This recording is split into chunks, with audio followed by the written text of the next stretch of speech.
How do you know when you walk into a room if someone is attracted to you? What are the things that you look for when you're seeing someone for the first time? Do you know what an approach cue is? And do you know what the tells are if someone is truly attracted to you? If you watch this video for the next few minutes, you will be able to decipher this within the first 10 seconds of meeting somebody. But before we start, I want you to throw something in the comments section. What is the first thing that you personally notice about someone if you're trying to evaluate whether or not you are attracted to them? What's the first thing you notice, and what is the first thing that you intentionally look for? In this first clip, I want you to notice what the women begin to do when men start entering the room.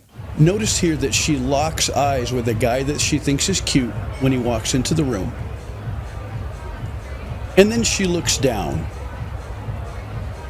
And then when he comes in close proximity to her, she flips her hair. And then, of course, comes the big radiant smile and bright eyes as she continues the conversation with her friend. Generally, the first thing that you do if you're interested in somebody is you lock eyes with them, but you try to be discreet about it. And then if you're interested, you will begin to do what are called tells that can really illustrate whether or not you're interested in somebody. The flipping the hair, this is to draw attention to your face. Hair has always been considered, in a general sense, women's crowning glory.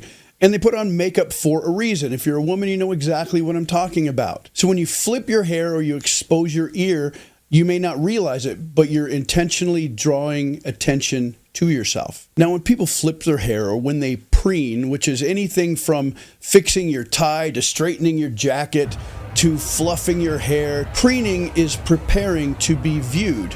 And I want you to pay attention that the women here that are noticing the men coming in the room, they're touching their hair a lot. They're drawing attention to themselves. And if you look here, the men are definitely paying attention.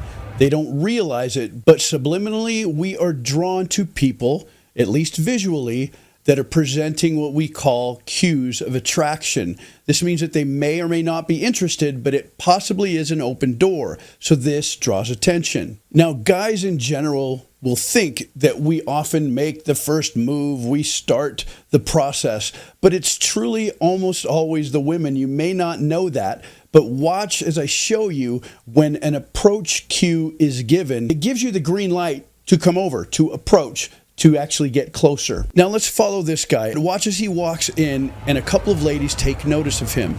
They watch him come into the room, they lock eyes, and they don't let him out of their sight. They're evaluating. See what he does? He notices this, and he looks back at her, and he walks away with a smile on his face. So when a woman wants to be approached, she will put out approach tells and approach cues. Now watch this gentleman here. See how the woman has noticed the tall, dark, and attractive, handsome guy? Watch her face. When she looks in the direction and she smiles, this tells the guy it's okay to come over and to speak.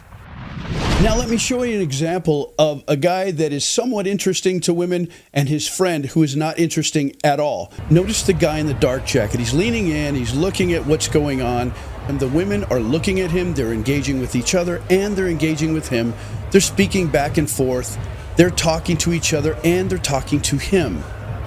But watch what happens when he walks away, and the more awkward friend who doesn't know how to be social gets kind of left out. Now that his friend is gone, he doesn't know what to do because he's not that outgoing. So he looks over, hoping that they will give him some sort of an approach cue, but they don't. So he looks around the room, and he tries to make an excuse for why he's there. And his excuse is this: I'll look at my drink, I'll smell my drink, and, well, I'll tell you what, I'll even look at my drink. What this does is it alleviates the stress of people noticing that you're standing there and no one is paying attention to you. So you have to have a reason for being there. The ladies are not talking to him. No tells are happening, no eye contact, no smiles. They're talking to each other. So what does he do? He has to have an excuse for standing next to women by himself. So he investigates his drink, looks at it, he smells it, he holds it up as though he's inspecting it, but it's just because he's nervous. Now let's go back to the first person I was showing you in this video. Notice here that he is now engaged with both the ladies that he was looking at and they were looking at him. You see how they're laughing and they're open and they're making eye contact and they're smiling? This is because they want it to go a little bit further to get to know a little bit more about the guy. Well, he likes one of them, but then something happens. The one that he actually likes walks away, maybe to get another drink, we're not sure. And this leaves her friend, and watch how he is pining for the lady that left. So he turns around, he puts his back to the wall, and even though he's talking to her, he's constantly looking to see where the other girl went. See his face? He's trying to find her, to locate her in the place.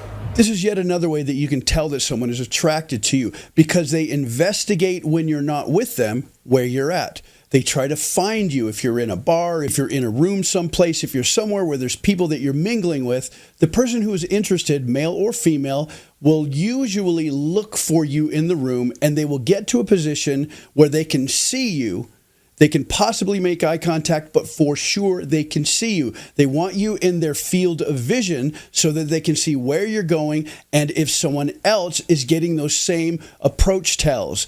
This is very primitive. Many times we don't even know that we're doing it. Now let me show you another thing to watch for if someone is interested or not. These two people are talking to each other, and if you look down, do you see that his ankles are crossed? But hers are not.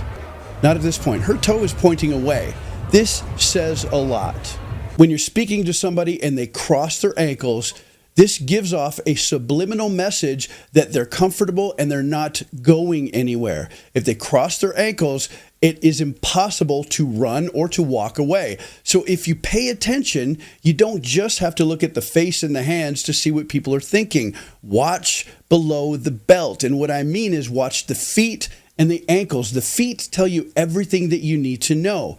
This man is very interested in this lady, so he's speaking to her and he crosses his ankles, again, to subliminally demonstrate, I'm not going anywhere. I'm staying right here, and I'm not going to run, and I'm not going to walk away. But watch where her feet are. Now, do you see how his ankles are crossed, but her toe is actually pointed to the center of the room away from him? When someone is talking to you and their feet point away from you, they're trying to get out of the conversation. This is something that most people never notice, but subliminally you do catch it. So watch people's feet next time you're having a conversation. If they're pointed toward you, they're interested in you. If they cross their ankles, they're very interested and they don't want the conversation to stop. But if their toes are pointed away from you or even toward a door somewhere, they want out of the conversation. Now let me show you what competition jealousy looks like in a club. What it looks like when you think you're pretty secure in your conversation and then someone shows up who's better looking than you are. Check this out. Back to the first people we were looking at. See him talking to the two ladies? Another guy walks up, and this guy has the gal's attention. He's more handsome, he has the classic features, his face is symmetrical, he's taller, his hair is dark, he has all the cues and all the classic looks that women will at least look at first before rendering some sort of a judgment. Now watch the original guy's face as he senses the competition, and he's very uncomfortable. See how he no longer is smiling? He begins to nibble on his lip, which is nerves being released, and then the tongue goes over the teeth. This is a primitive, and I mean primitive, self-defense mechanism. It's preparing to fight, it's preparing to bite something, it's preparing to defend yourself. Notice the smile is gone, it's stoic face. Now he's going to chew his lip because he's nervous. And then comes the tongue over the teeth. The last thing he's going to do when he realizes that nothing confrontational is going to happen, he realizes that he's lost the attention of the ladies, but as a self-defense mechanism, he's going to pull his chin down over his neck. Watch this. See, he's pulling his chin down. This is a self-protection mechanism. Anytime you cover up your throat like this, it's another primitive way of covering up your vital organs. You have a jugular vein in your neck. So when you don't even realize it, to protect yourself because you feel threatened, you close up access to that jugular vein. Now in this last part, I want you to see what it looks like when someone is saying to you, hey, this was fun, but I'm done now. The blonde gal on the bottom of your screen, she puts her arm around the gentleman. Notice how her hand is up there. His arm comes around to give her a little side hug. And now it's time to stop the conversation. Did you see why? Let me run it back and show you again. Watch when his hand comes around her waist, her arm that is around his shoulders begins to do the friendly pat, pat, pat. This is like the friend zone pat. We're pals, we're friends, you're funny, that was interesting, but we're done now. We can stop hugging. That's what the pat is about. Watch. His hand goes around her waist. Watch her hand up by his shoulder. Pat, pat, pat. And then she pushes away from him, creates some space, and it all happens in a split second. And it's done. And she moves on to the next person. You would never realize that this is how people subliminally end conversations with people that they just began to feel some sort of an attraction to. But now if you know what the cues are, you know what to look for. I'm going to be leaning much more heavily for the next few videos into the psychology end of things, with some body language, of course. But I want you to be prepared to know what people are thinking so that you can stay one step ahead and you can prepare yourself for what's actually happening so that you're not emotionally taken advantage of. And do me a favor, if you are still here, click on one of these other videos and I will see you very soon in the next video.